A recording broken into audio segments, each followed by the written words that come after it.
Random. Shark. Criticism on YouTube has a pretty negative stigma to it, even though when you really dig into it, a lot of content on YouTube is focused around criticism. Take, for example, people like Anthony Fantano, who criticizes music, people like The Nostalgia Critic, who criticize old movies, or people like The Angry Joe Show, who criticize video games. These microtransactions, they're rather pointless, so why even include them? To fucking pacify you now for the future!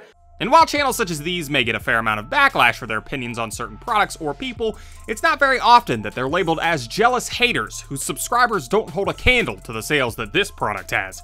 However, if you criticize another YouTube channel, such as Jake Paul, and your video gets any traction, you're going to, at some point, hear something to the effect of, "Jake Paul has 11 million subscribers. All your arguments are invalid." Now, for obvious reason, this is an idiot's logic, but it goes to show that there is a negative stigma when you criticize another YouTuber that you're doing it for attention or you're just a hater. And while yes, there is a certain level of attention that most people are hoping to gain when criticizing someone, I highly doubt for anyone that it's the deciding factor. The criticism usually stems from issues that you take with someone's content or character. Otherwise, there would be just as many videos criticizing Markiplier as there are of people criticizing Keemstar. Why do people believe this? Why am I still getting hate? Why? But before we get into it, let's first get a definition for what exactly criticism is. And it's the expression of disapproval of someone or something based on perceived faults or mistakes, or the analysis and judgment of the merits and faults of a literary or artistic work. Which is a very broad definition that seems to blanket almost anything negative that you could say about anything. For example, this can is too cold. I'm criticizing the can. This wall is too red. I'm criticizing the wall. This shark is too goddamn sexy for his own good. I'm sarcastically criticizing the gorgeous shark. When you take an issue with something, it's classed as a criticism, because you subjectively take issue with that thing, meaning you perceive some fault in it. You could think that my joke 3 seconds ago was stupid. You take an issue with it, that's a criticism you have that I'm not funny, or more specifically, that the joke wasn't funny. It's an opinionated criticism with no fact to it, because comedy is subjective, but it's a criticism nonetheless. Now, is it a good criticism? It could be, if you bring supporting facts to back up your critique, but on the basis of just telling me, no, that wasn't funny. You are very unfunny. It's not a very good criticism because there's number one, no recourse for me to be funnier in the eyes of the person who's criticizing me, and number two, in this instance, comedy is subjective, my humor probably wouldn't align with theirs. It's still a valid criticism, just not one that's well supported or that I necessarily agree with. And therein lies the issue with criticism. Since criticisms are generally based on opinion, it's going to be very difficult for the person whom you're criticizing to take those suggestions as a force for change, because everyone is looking for something different in their content. So to take these different criticisms would mean that you're constantly shifting your content to meet the needs of a selected demographic. Now, that's not to say that popular opinion can't sway a channel toward the better, but on issues simply with content and not with morals, it's very unlikely to change simply because people are willing to watch a person even if their content is flawed. For example, misleading clickbait. It's a pretty common opinion that misleading clickbait is an annoying practice that only serves to reel you in with an outlandish premise just to pull the curtain back and show you a compilation video with a red-headed clown in the top corner.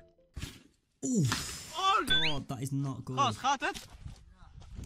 It's a bread and butter complaint for the commentary community, but it's also something that general audiences aren't too fond of either. And even though it's a fairly common criticism from audiences, it hasn't stopped huge channels from continuing the practice in order to bring in and disappoint a large chunk of people.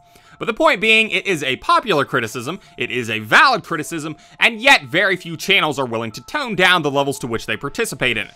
And that's because, number one, it's so common at this point that it's almost expected, even to the point where you could make a case for its necessity. And number two, it's not repellent enough to people in order to keep them away from a channel that they enjoy, myself included. So even though it would probably make for a better platform if you couldn't just buy your way to success with nice titles and thumbnails, and instead had to actually earn your success with your content, in the end, it's easier and more beneficial for YouTubers to just follow the herd of people who do it. And contrary to what some people might have you believe, there is a middle ground to clickbait. The options for titles are not Lost and Armed Scuba Diving, or Went Underwater, vlog number 63. There is a little bit of a middle ground there. But again, this is a criticism made out of my opinion. You can always pick faults in opinions. In fact, criticisms that pick issues in a person's own logic is where I think criticism is at its most effective, and this is why someone like iDubbbz is so effective at it. If you've never noticed, iDubbbz will often pick faults in the person whom he's criticizing's logic. With Leafy, it was, if you're going to be a bully, you can't also be a pussy. With Tana, it was if she's going to take the moral high ground, she shouldn't also be telling people to kill themselves. With RiceGum, it was the double standard of RiceGum filming these girls on stream, yet complaining when he got filmed by The Gabby Show. Now, these weren't the only points to be made in his videos, but they were some of the most damning.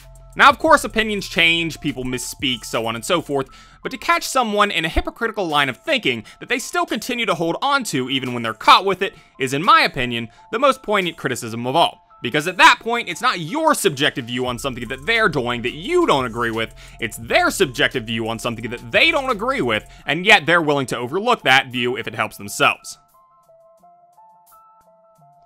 Anyways, that's the video, guys. Like it, don't like it, let me know. I made this video just to give some of my thoughts on criticism, mainly as it pertains to YouTubers criticizing other YouTubers. As I stated in the past, I think criticism is good, as we're on a platform where it's likely that those criticisms will reach the ears of the people we criticize, and they can use them to improve. Although, obviously, no one is happy to hear that a bulk of people have issues with something that they're doing, in the end, most of the time, it appears that the criticisms aren't personal. I don't hate anyone that I've criticized, just have issues with their content, or in rare cases, the way they've conducted themselves online. Shark pride for life, bruh.